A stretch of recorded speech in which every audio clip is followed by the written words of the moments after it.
क्या आप जानते हैं कि भारत के पास कितना सोना है और ये सारा सोना कहां पर रखा गया है? इस प्रश्न का संदर्भ और इसका उत्तर आगे हम जानेंगे। पहले ये समझना आवश्यक है कि स्वर्ण भंडार क्यों किसी भी देश की अर्थव्यवस्था की रीढ़ होता है। भारतीय संस्कृति में सोने को धार्मिक और सामाजिक परंपराओं से जोड़ा गया है। इसका उद्देश्य है कि हर परिवार अधिक से अधिक सोने का संग्रह अपने पास रखे, जो कठिन समय या आवश्यकता पड़ने पर उनके काम आए।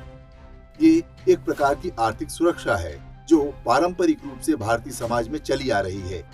यही बात अंतर्राष्ट्रीय अर्थशास्त्र में भी लागू होती है। जिस देश के पास जितना अधिक सोने का भंडार होगा, वो आर्थिक रूप से उतना ही अधिक सशक्त होगा। उसकी मुद्रा अधिक मजबूत होगी। उदाहरण के लिए, अमेरिका का स्वर्ण भंडार सबसे अधिक लगभग 8,150 टन है। भारत विश्व में चीन के बाद सोने का सबसे बड़ा ग्राहक देश है। भारतीय अर्थव्यवस्था में मजबूती के साथ स्वर्ण भंडार को बढ़ाने का काम भी लगातार जारी है। मई वर्ष 2023 तक भारत के पास कुल लगभग 795 टन सोना था।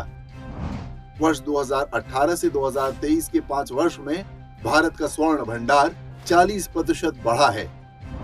2021 में कोविड महामारी के दौरान भी भारत ने स्वर्ण भंडार में 6 टन की वृद्धि की।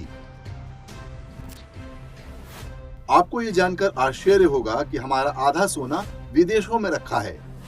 विदेश अर्थात बैंक ऑफ इंग्लैंड और स्विट्जरलैंड के बैंक फॉर इंटरनेशनल सेटलमेंट में। ये वो सोना है जो कांग्रेस के शासनकाल में वहां पर रखा गया था। सरकार अब जो नया सोना खरीद रही है, उसका भंडारण भारत में ही रिजर्व बैंक के केंद्रों में किया जा रहा है। तो फिर अब तक भारत का सारा सोना ब्रिटेन और स्विट्जरलैंड में क्यों रखा जा रहा था? क्या भारतीय एजेंसियों के पास उस खजाने को सुरक्षित रखने की क्षमता नहीं थी? भारत की सरकारों ने किस आधार पर तय किया कि ब्रिटेन और स्विट्जरलैंड में हमारा सोना अधिक सुरक्षित रहेगा?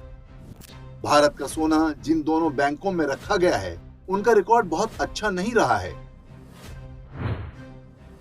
वेनेजुएला के आर्थिक संकट के समय जब वहां की सरकार ने बैंक ऑफ इंग्लैंड में रखा अपना सोना वापस मांगा था, तब उसने इसे लौटाने से मना कर दिया था।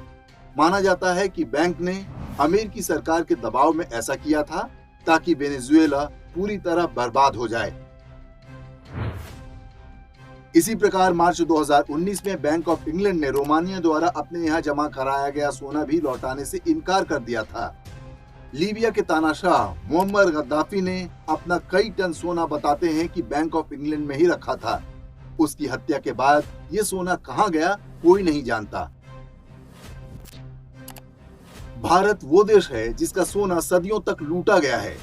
जिन औपनिवेशिक शक्तियों ने हमें लूटा, क्या आज हम उन्हीं की तिजोरी में अपना सोना रखकर निश्चिंत हो सकते हैं?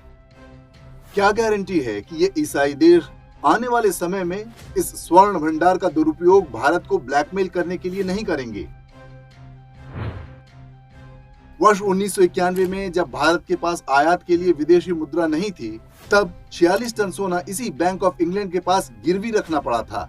उस समय ये स्थिति राजीव गांधी और वीपी सिंह की खराब आर्थिक नीतियों के कारण पैदा हुई थी। वो खतरा भले ही टल गया है, लेकिन मुफ्तखोरी की समाजवादी नीतियों पर वोट मांगने वाले राजनीतिक दल आज भी हैं। भारत जिस प्रकार से एक बड़ी आर्थिक महाशक्ति बनने की ओर बढ़ रहा है, वो तमाम पश्चिमी अब्राहमिक शक्तियों की आंखों की किरकिरी बना हुआ है। ऐसे में अपना सोना अपने देश में वापस लाना ही समझदारी है। आशा है भारत सरकार और एजेंसियां इस पर ध्यान देंगी।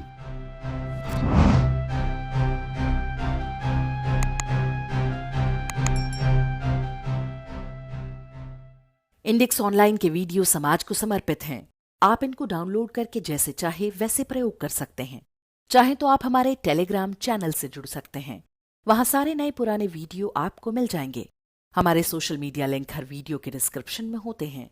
हमारा एकमात्र उद्देश्य हिंदू समाज को जागृत और एकजुट करना है। इसमें सहभागी बने। धन्यवाद।